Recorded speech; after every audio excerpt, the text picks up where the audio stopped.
Aujourd'hui sort le livre de Vanessa Springora qui dénonce les agissements d'un homme de 50 ans qui a profité de son consentement lorsqu'elle avait 14 ans, d'où le titre Le Consentement. Cet homme, c'est l'écrivain Gabriel Maznev, figure du tout Paris littéraire, dont le moins qu'on puisse dire est qu'il n'a jamais caché son attirance pour les filles et les garçons de moins de 15 ans. Contrairement à l'affaire Weinstein par exemple, tout était déjà dans ses livres et il ne se cachait de rien, comme en 1990 dans l'émission Apostrophe. Pourquoi vous êtes-vous spécialisé dans les lycéennes et les minettes? Au-dessus de 20 ans, on voit que ça ne vous intéresse plus. Mon cher, c'est la réciprocité aussi qui est vraie. Je n'ai jamais eu aucun succès auprès des femmes de 25, 30 et plus, des femmes installées dans la vie.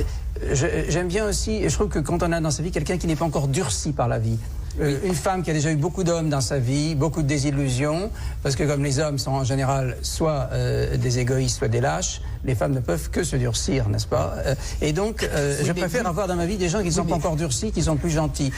Une fille très jeune est plutôt plus gentille, même si elle devient très très vite hystérique et aussi folle que quand elle sera plus âgée. Vous êtes quand même un collectionneur de minettes. Et alors, par exemple, d'ailleurs, vous faites des bilans de temps en temps. Forme éblouissante donc, et mes amours en témoignent. Il y a quelques jours, Bernard Pivot s'est justifié de sa complaisance par un tweet. À l'époque, la littérature passait avant la morale. Et cette réponse a généré à son tour une polémique.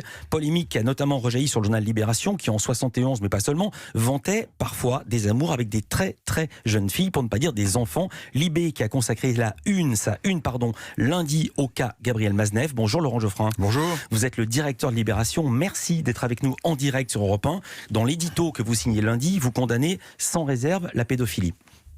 Ah bah évidemment, oui, ça allait sans dire, mais ça va encore mieux en le disant. Ça allait sans dire, mais si on était un lecteur ancien de Libération, on voyait des choses absolument ignobles que je peux même pas décrire ici. Ah, c'était horrible, oui.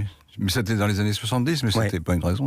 Oui. Parce que cette histoire d'époque n'excuse rien. C'est vrai qu'à l'époque, c'était interdit déjà, et par la loi. Oui. Il y avait une loi qui plaçait la majorité sexuelle à 15 ans, et évidemment, tout ce qui était en dessous était de la délinquance. D'ailleurs, c'est ça le problème de Maznev, c'est qu'on l'a invité tant et plus. On ne disait jamais que ce qu'il faisait était illégal. Et c'est un peu bizarre, quoi, surtout pour des journalistes. Alors comment à Libération vous n'étiez pas, je précise, que vous n'étiez pas à Libé en 71. Non. Donc c'était. Moi je suis rentré en 81. Voilà. Moi j'ai eu la fin de cette époque-là. Voilà. Parce que Serge July voulait faire sortir le journal de la marginalité gauchiste, si je puis dire. Et donc il avait progressivement éliminé tout ce genre de dérapage. Alors je précise pour qu'on soit bien clair, c'est que la loi qui interdit les rapports avec des gens de moins de 15 ans, oui. La loi est la telle, Libération voulait faire changer la loi. Voilà. Enfin, c'est pas Libération, exactement. Il y avait des pétitions. On donnait la parole à ceux qui le voulaient. C'est pas exactement la même chose. Mais vous savez, la tribune qui demandait cette modification a également été publiée par Le Monde. Je me souviens très bien. Il y a un paradoxe dans cette affaire. Moi, je suis venu au devant des critiques, c'est normal, puisqu'on a été très coupable dans cette affaire, en tout cas dans les années 70. Et alors, les autres journaux, les autres radios, qui invitaient Maznev, il avait table ouverte à la télévision, à la radio, il était chroniqueur au Point. Et alors, on dit que c'est Libération qui est coupable, ce qui est vrai. C'est pour ça que j'ai fait l'article. Mais enfin, on n'est quand même pas les seuls, quoi, me semble-t-il. Par exemple, le fait de lui donner une chronique, il y a encore il y a encore un an ou deux, ça me paraît quand même plus grave que des crimes anciens, si vous voulez. Et je précise que cette fameuse tribune, si je me souviens bien, il y avait Michel Foucault qui l'avait signée. Oui, alors c'est ça Il y avait Pierre Bourdieu. C'est ça qui est difficile à comprendre aujourd'hui. Bernard Kouchner, Jean-Paul Sartre, si je me souviens bien. Absolument. Je cite ça de mémoire, j'aurais dû prendre la liste avec moi. Il y avait les meilleurs intellectuels d'extrême gauche ou de gauche radicale de l'époque, plus de quelques autres. Et donc c'était très impressionnant pour les jeunes de l'époque. C'était des voix qui portaient. Il faut expliquer pourquoi c'était comme ça. Expliquer n'est pas excuser, encore une fois, puisque la loi était très claire là-dessus, et puis le sens commun aussi. C'était horrible, en fait. Et il faut se reporter à une émission de France Culture, qui dure 1 heure, qui a été diffusée en 78. C'est très intéressant de l'entendre. Vous avez Michel Foucault, vous avez Guy Hocquinghem, qui était un militant du Front homosexuel. Du Phare. Du Phare, voilà. Et il y avait un avocat très connu.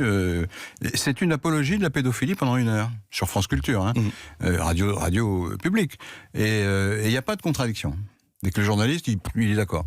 Et qu'est-ce qu'ils expliquent ? Ils expliquent que, c'était la thèse de Foucault en général, c'est que toute norme, toute loi est l'expression d'un rapport de force, de domination, entre les gardiens de la société, la bourgeoisie, je ne sais quoi, et les gens qui sont réprimés. Donc il y a les délinquants, il y a les fous, enfin les personnes dérangées mentalement, et puis il y a les pédophiles qui sont réprimés. Ouais.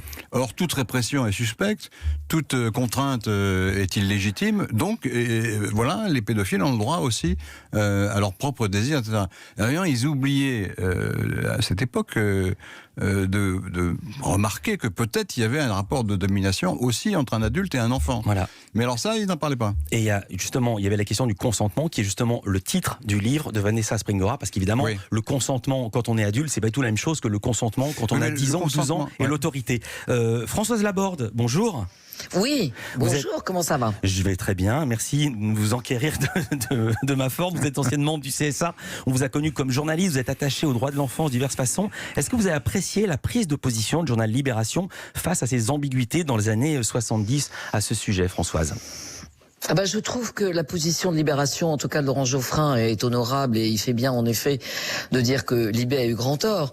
En même temps, moi ce qui me choque quand même, et je voudrais dire, cher Laurent, à quel moment vous trouvez qu'il est justifié de titrer dans la une de Libération les ébats de Gabriel Matzneff, parce que le mot ébat laisse entendre une situation somme toute tout à fait anodine et sympathique entre un adulte. Or il ne s'agit pas d'ébat, il s'agit de viol de mineurs, puisque dans ces textes, Gabriel Matzneff reconnaît qu'en effet, il a des relations sexuelles avec des petits garçons qui ont 8, 10 et 11 ans. Je parle même pas du livre de Vanessa Springora. Donc il s'agit pas d'ébat, il s'agit de viol. Et la deuxième chose que moi j'ai trouvé extrêmement choquante, c'est le fait de demander à Luc Levaillant, qui avait déjà commis, si je puis dire, un portrait tout à fait élogieux de Gabriel Matzneff, de reproduire l'exercice en faisant le portrait de Vanessa Springora, ce qui permet à Luc Levaillant, au passage, de s'exonérer, j'allais dire, de ses félicitations passées à Matzneff. Et je trouve ça parfaitement malsain. Parce Laurent, que je vois la d'un réponse. côté, on s'excuse, mais en même temps, on donne la parole à des gens qui ont eu des positions extrêmement ambiguës. Franchement, ça me plaît pas du tout. Laurent Geoffrin. C'est le mécanisme que je décrivais, c'est que si j'avais rien dit, évidemment, on ne viendrait pas me chercher des poux dans la tête, j'imagine. Ouais. Et je constate que ceux qui ne disent rien, on leur pose pas de questions. Hein. Parce que on dit, mais cher Laurent, je comprends tout à fait. Je peux terminer ma phrase. On dit, ce sont des intellectuels de gauche, tout ça c'est la gauche 68 ans, etc. Mais Matzneff, c'était un homme plutôt de droite d'abord, et il recevait les félicitations de Jean d'Ormesson, par exemple. Il avait ses tables ouvertes au Figaro. Il était considéré par beaucoup de gens de droite comme un écrivain tout à fait de qualité, honorable, amusant, sulfureux, etc. Donc c'est nous qui prenons, mais il y en a d'autres qui, eux, ils se planquent. Françoise Laborde. Non mais pardon. Je parle pas du tout. On peut commettre aussi des erreurs dans la titraille. Non mais attendez, Laurent, je parle pas du tout des orientations politiques de Matzneff, ni de Jean d'Ormesson. Je vous parle d'un papier qui est sorti cette semaine dans Libération. Mais ce je vous parle du fait que vous, Levaillant, en tant que patron de Libération, vous avez. Je termine juste ma phrase, comme vous l'avez fait tout à l'heure.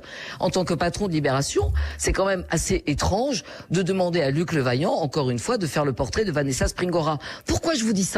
Parce que on sait bien qu'écrire cet ouvrage, c'est extrêmement difficile. On sait que Vanessa Springora est une victime. On sait, parce que j'ai parlé avec Denise Bombardier, qui a parlé avec Vanessa Springora, que c'est difficile pour elle d'aller faire aujourd'hui tous ces témoignages, tous ces interviews pour parler de son livre, et que c'est forcément un sujet sur lequel elle se sent fragile. Et vous trouvez rien de mieux que de lui envoyer Luc Levaillant pour faire son portrait. Franchement, quoi. À un moment donné, alors, je comprends très très bien ce que vous dites sur Le Monde. François, je suis d'accord avec vous. Laissez répondre Laurent Geoffrin. Oui. Laurent Geoffrin. Si c'est possible. Luc Levaillant a changé d'avis. Le papier qu'il a écrit, c'était il y a 15 ans, me semble-t-il, sur Matzneff. Donc il a commis une erreur à l'époque. Et depuis, il a évidemment changé d'avis sur toutes ces questions et il condamne la pédophilie ou la pédocriminalité comme les autres. Il n'a rien à voir avec la complaisance à l'égard de ses pratiques. Françoise Laborde. Il a été abusé. Moi j'ai une question. Attendez, il a été abusé comme d'autres, comme tout le monde, pratiquement, presque tout le monde, sauf Denise Bombardier, par le côté, c'est un écrivain prestigieux, qui écrit bien, qui est très cultivé, qui sont des très mauvais arguments. Donc il a commis une erreur, et il me semble logique que ce soit lui qui fasse un portrait élogieux de la victime. Comme ça, au moins, les choses sont claires. Il est Françoise Laborde. pardon. pas mais du attendez. coupable. S'il vous Moi, plaît, ce qui attendez, me choque- attendez. Moi, je vais vous poser une question. J'entends très bien les arguments de vous deux, mais Françoise Laborde, imaginons que le portrait de Vanessa Springora ait été signé par une autre personne que Luc Levaillant. Que n'auriez-vous dit ? Et vous auriez-vous dit, est-ce que ça n'aurait pas été justement l'occasion pour Luc Levaillant de s'en expliquer ? Moi, j'ai lu son portrait et il s'explique et il s'excuse. Vous recevez pas ça comme un argument valable ? Non, mais attendez, on est encore à nouveau dans des trucs parisiano, médiatico, Mais non, vous, poètes. c'est un journal, Je veux dire, évidemment. Luc Laissez-la Levaillant, on n'a finir. pas besoin, on s'en fout de Luc Levaillant. Mais Ça c'est n'a vous qui aucune avez mis espèce ça sur le d'importance. tapis, ne dites pas qu'on s'en Non, fout. mais ce que je veux dire, c'est que Mais Luc c'est quand même Levaillant, il n'a incroyable pas besoin de se comme refaire une argument. virginité sur le dos de Vanessa Springora. Mais c'est On pas est là sur en le train de dos, il a savoir fait un s'il faut portrait en élogieux, effet il a pris lui son accorder parti. le pardon des offenses. Moi, je vous dis à un moment donné, vous êtes patron d'un journal, la décence aurait été de ne pas lui Mais envoyer c'est un votre avis, journaliste c'est pas le mien, qui en voilà, c'est effet a tout. fait un truc. Ah, bien sûr que c'est mon avis, j'en conçois. Oui, ben vous J'en avez conviens tort, tout à fait. et Ce je que je trouve veux dire, tout c'est à que fait logique de Libé demander à un reste dans une journaliste ambiguïté. qui a changé d'avis en 15 ans sur la question de faire le papier et de faire un papier élogieux et qui prend le parti de la victime. C'est ce qu'il fallait faire. Alors maintenant, on va voir ce qui va se passer, parce qu'il y a le cas particulier de Gabriel Maznev, mais cette histoire dit beaucoup d'autres choses, comme l'affaire Weinstein dit beaucoup d'autres choses sur notre société et sur les médias. On en parle juste après ça. Oui,